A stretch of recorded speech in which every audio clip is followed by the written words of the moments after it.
Assalamualaikum warahmatullahi wabarakatuh.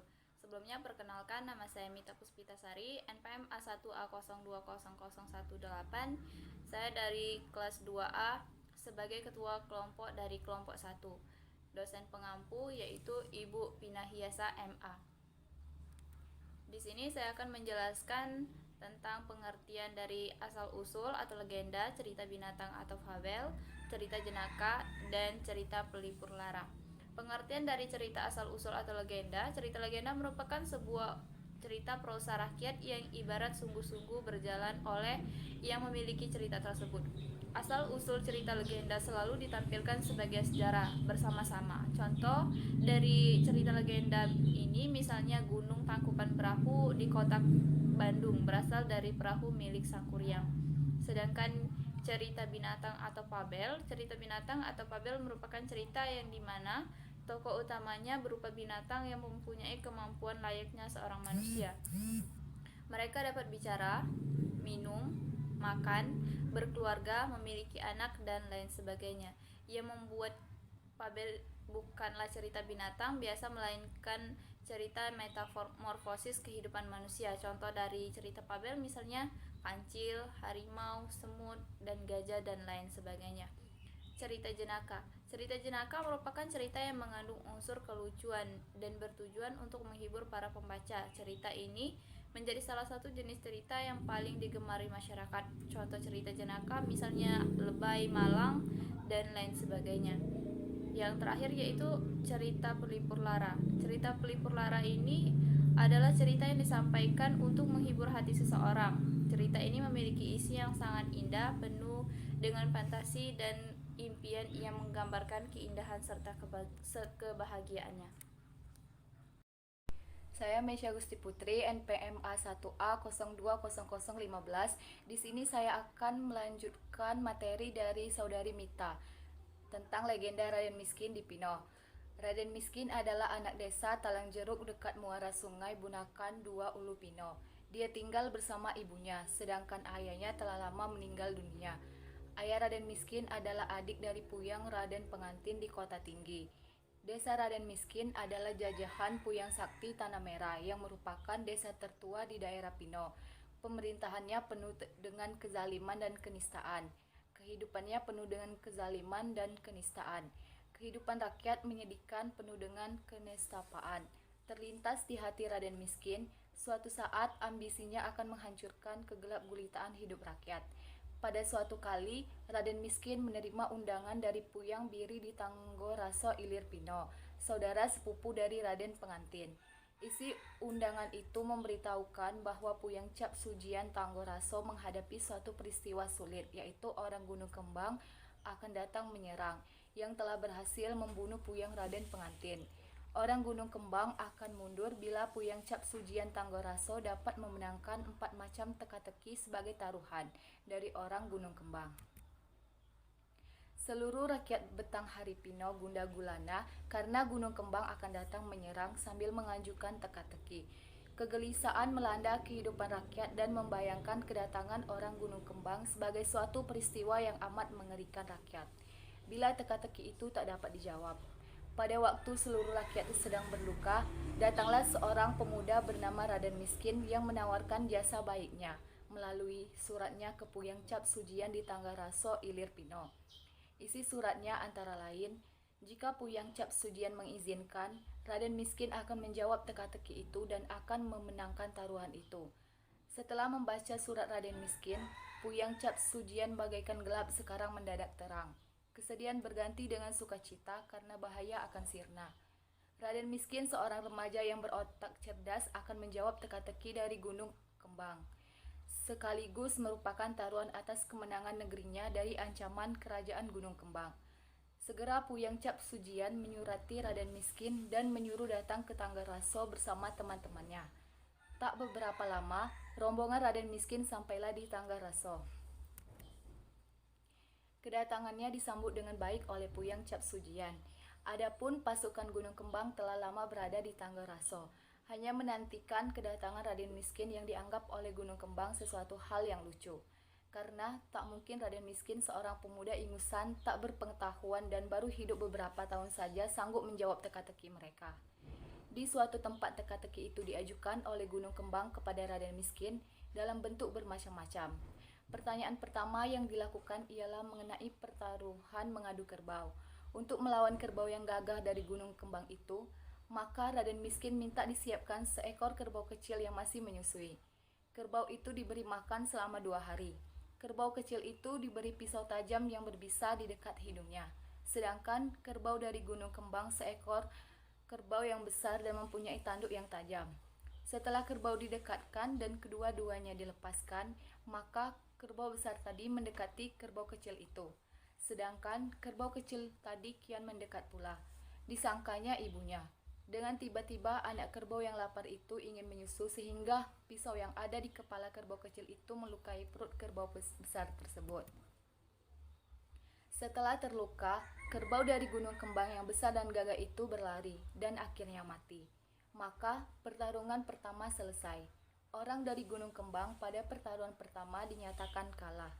Untuk selanjutnya dikemukakan pertanyaan, yaitu menentukan ujung pangkal sepotong kayu yang panjangnya 1 meter dan sama besarnya ujung dan pangkalnya. Raden Miskin mengambil kayu itu dan direndamnya ke dalam air, sehingga mana yang lebih dalam tenggelam itu pangkalnya. Dengan demikian, teka-teki kedua dapat dibuktikan dan juga menang. Selesai pertaruhan di atas, maka diadakan lagi pertaruhan berikutnya. Adapun pertaruhan ketiga ini, orang dari Gunung Kembang minta diputuskan perkara yang sedang mereka adili karena berhutang, yaitu kalau saya hitung daging punggung itu hanya 1 kali, di bawah tidak boleh dipotong. Untuk membayar utang tersebut mudah saja, kata Raden Miskin. Hanya saja di bawah tidak boleh dipotong, kurang tidak boleh disambung, lebih tentu tidak pandai. Dengan ucapan demikian, pertaruhan yang ketiga ini dapat terjawab dan juga menang. Pertaruhan terakhir, Raden Miskin ini disuruh menentukan jenis kelamin 2 ekor burung yang dikurung dalam sangkar. Untuk menentukan mana yang betina dan mana yang jantan, maka Raden Miskin mengambil sangkar burung itu dan langsung burung itu diterbangkan dengan membuka pintu sangkarnya. Yang terbang terlebih dahulu itulah jantan, dan terbang terakhir itulah betina.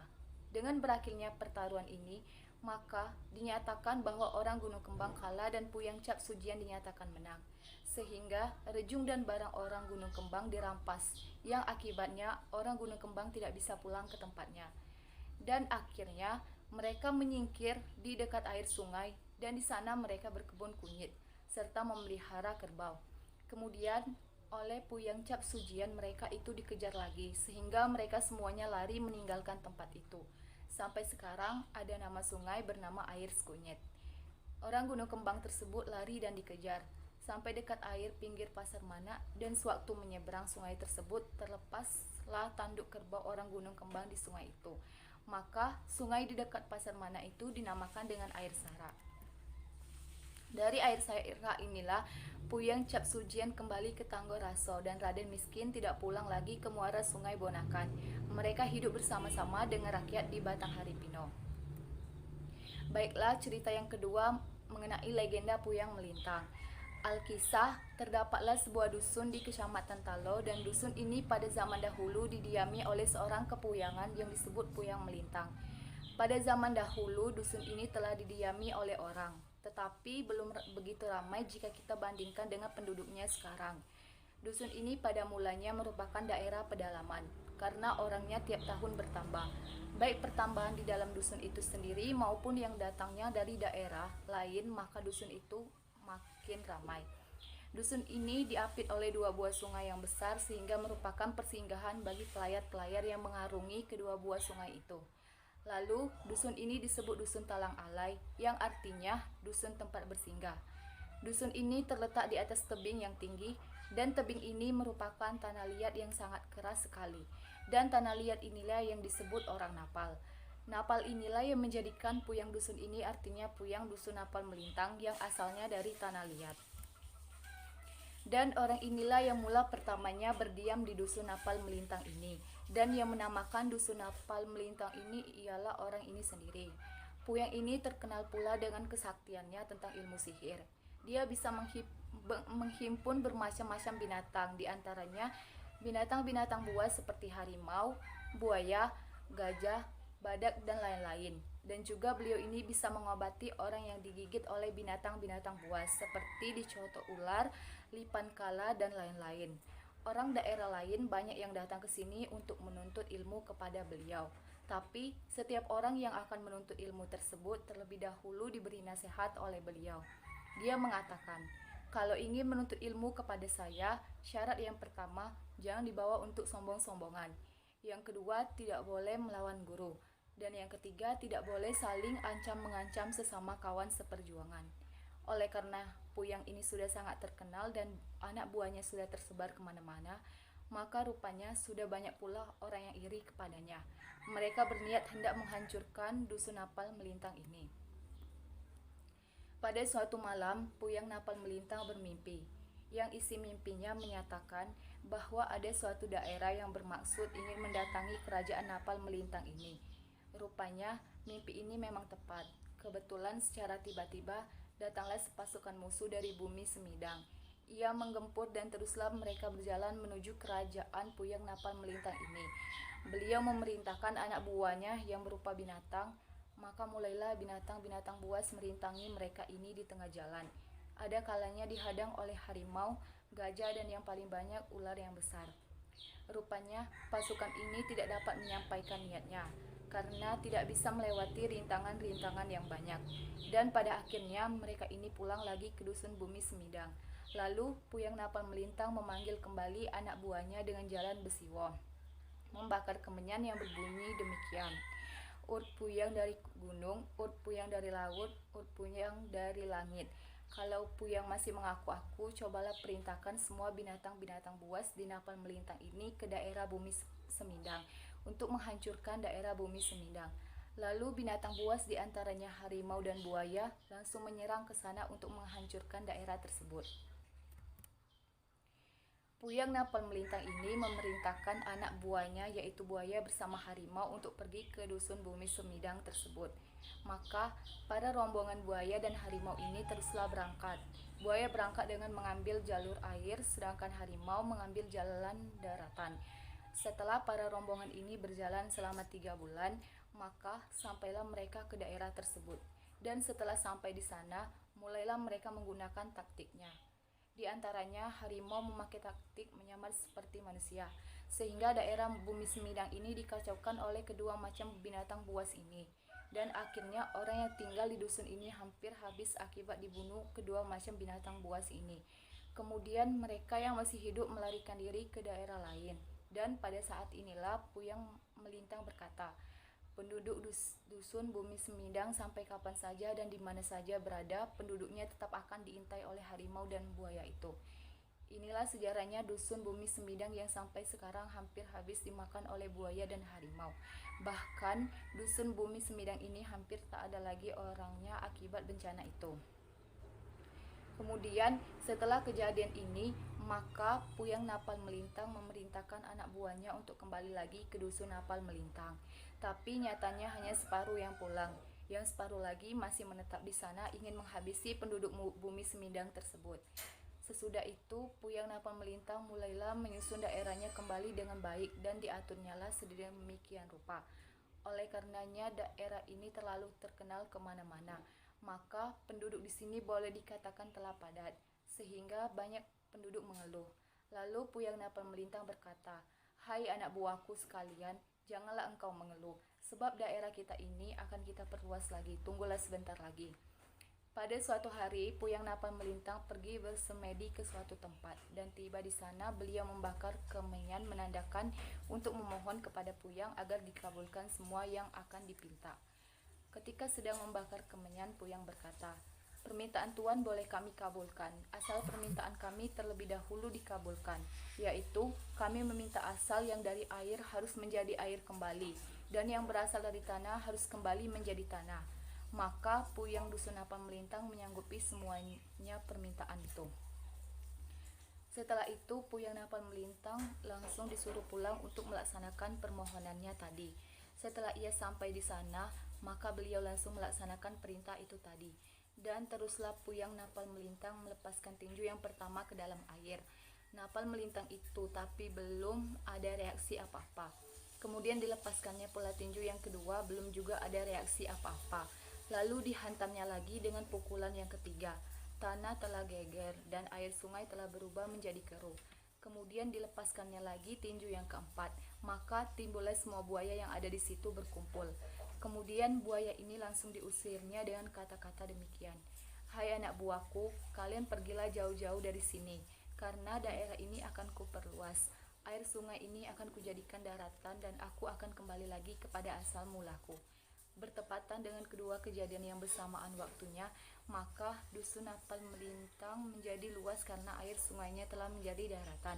Dan kejadian yang kedua, Puyang Napal melintang telah kembali ke asalnya, yaitu dari tanah liat telah kembali seperti semula. Selanjutnya saya akan menjelaskan cerita yang ketiga, yaitu cerita tentang asal-usul suku Gumay.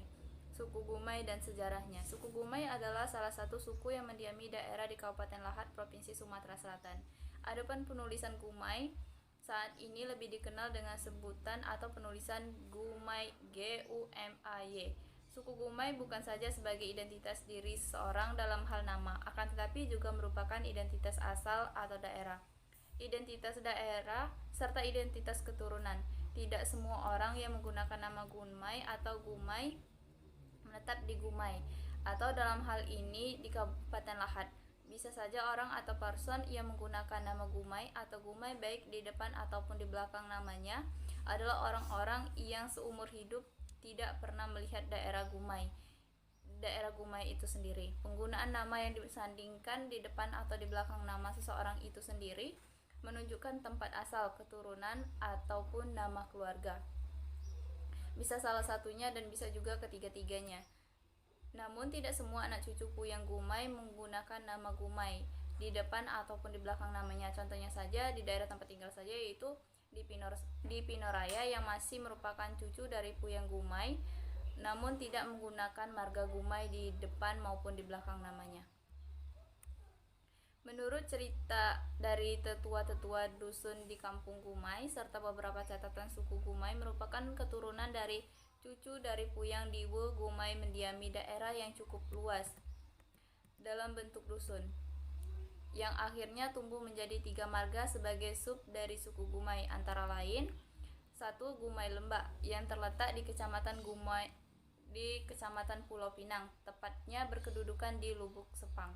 Yang kedua yaitu Gumay Ulu, terletak di Kecamatan Pulau Pinang, berkedudukan di Tinggi Hari. Yang ketiga yaitu Gumay Talang, terletak di Kecamatan Kota Lahat, tepatnya di Langu Endikat. Asal keturunan Gumay Lembak. Puyang Muke Ahahan yang sangat legendaris dan dipanggil Kiri Sindang Matahari. Pimpinan Gumay Jurai ke-13 mempunyai 8 anak, diantaranya 7 laki-laki dan 1 perempuan. Anak-anak inilah yang akan menjadi cikal bakal keturunan Gumay Lembak untuk membangun dusun. Yang pertama yaitu Atungkal Diwe, anak tua bertempat di dusun bapak, yaitu di Lubuk Sepang. 2. Gune Raja, berpindah ke Endikat yang akhirnya menikah dengan Putri Langu yang akhirnya menjadi cikal bakal marga Gumay Talang. Ketiga yaitu Puyang Abawan, bertempat di dusun Tanjung Siri, tepatnya di pinggiran Aik Lin bersama keturunannya.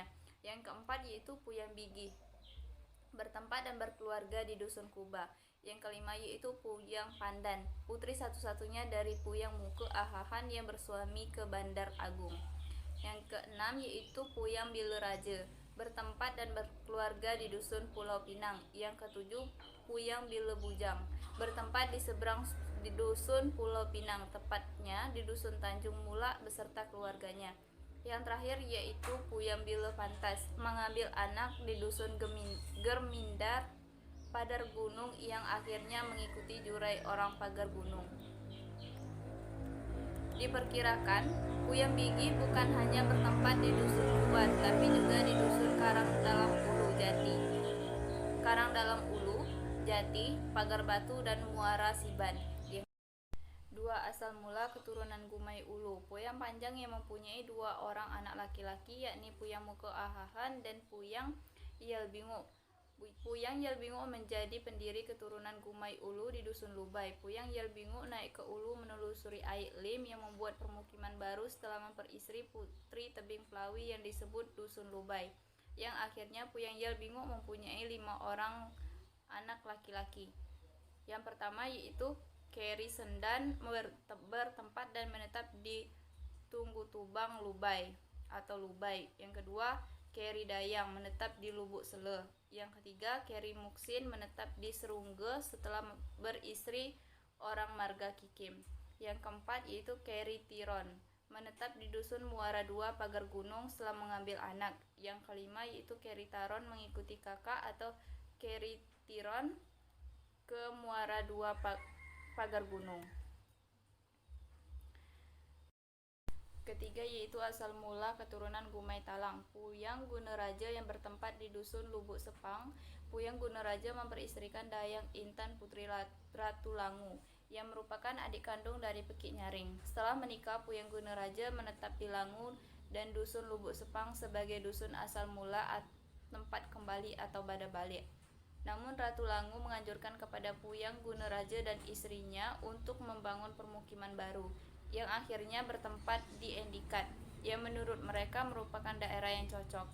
Dari dusun Endikat inilah keturunan Puyang Gunaraja berkembang dan membentuk marga baru yakni marga Gumai Talang I yang tetap di bawah naungan sistem pemerintahan dan adat Gumai Lembak dan Gumai Ulu yang merupakan keturunan Puyang Diwe Gumai yang setelah meluas jaringan keluarganya menjadi Gumai 3 Juku, Gumai Lembak, Gumai Ulu, dan Gumai Talang.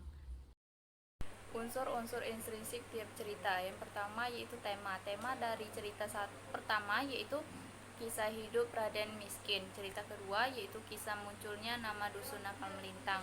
Yang ketiga yaitu keturunan leluhur marga Gumai. Alur dari ketiga cerita di atas yaitu menggunakan alur maju. Sedangkan latar dari cerita pertama yaitu bertempat di Pino, Skunyit, Air Sara, Tanggoraso. Sedangkan suasana yang terdapat pada cerita pertama yaitu Bunda Gulana, sedih dan bahagia. Cerita kedua yaitu bertempat di Desa Napal Melintang, Kecamatan Talo, Bumi Semidang. Suasana yang terdapat pada cerita kedua ini yaitu menegangkan. Cerita ketiga yaitu terdapat di Sumatera Selatan. Tokoh dan penokohan pada cerita pertama yaitu Raden Miskin, baik hati, suka menolong, dan cerdik. Pasukan Gunung Kembang yaitu suka menganggap remeh orang lain dan menyepelekan akan kekuatan yang dimiliki orang tersebut. Pada cerita kedua yaitu Puyang Melintang, orangnya yang sakti, memiliki berbagai ilmu sihir dan baik. Sedangkan pasukan dari Bumi Semidang yaitu orangnya jahat-jahat, buktinya mereka berusaha untuk menghancurkan Dusun Napal Melintang. Amanat dari cerita Raden Miskin, kita bisa mengambil amanat yaitu jangan suka meremehkan seseorang, karena kita tidak tahu kehebatan orang lain hanya sebatas fisik, karena siapa tahu dia lebih hebat daripada kita. Dari cerita kedua yaitu cerita Puyang Melintang, kita bisa mengambil amanat yaitu saling tolong menolonglah dalam hal melawan kejahatan atau musuh. Sedangkan dari cerita ketiga yaitu cerita suku Gumai, kita bisa mengambil amanat yaitu dengan adanya cerita ini kita dapat mengetahui asal-usul dari keturunan marga Gumai. Persamaan dari ketiga cerita di atas yaitu sama-sama menceritakan tentang asal-usul. Cerita pertama yaitu menceritakan tentang asal-usul kehidupan Raden Miskin di Pino dengan segala perjalanan hidupnya. Sedangkan cerita kedua yaitu menceritakan tentang asal-usul Desa Napal Melintang yang terdapat di Desa Talo. Dan yang terakhir yaitu cerita ketiga asal mula marga Gumai. Perbedaannya dari ketiga cerita di atas dapat kita lihat dari segi cerita pertama. Dalam cerita satu tokohnya terdiri dari manusia. Cerita kedua, dalam cerita kedua ini tokohnya terdiri dari beberapa binatang dan manusia. Sedangkan cerita yang terakhir yaitu menceritakan tentang marga atau keturunan yang diturunkan oleh leluhur. Mungkin itu saja materi tentang asal-usul yang dapat kami sampaikan. Terima kasih. Wassalamualaikum warahmatullahi wabarakatuh.